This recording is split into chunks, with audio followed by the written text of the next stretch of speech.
Kedu ka imere? Odima. You are wrong again. Idala ya. Iwetahi ya.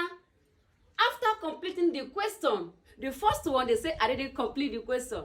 Now I have completed the question. You're still telling me Odima idala ya. Say adimumma. Adimumma. Ndewo. Kedu maka ezinụlọ gị? How is your family? Odimma. Kedu maka ọrụ? How is work? You say Odimma. Kedu maka ahịa? How is market? You say Odimma. Kedu maka ahụ gị? How is your health? You say Odimma. Kedu maka akwụkwọ? How is school? You say Odimma. All of them is Odimma. But kedu ka imere? How are you doing? Is Adimumma.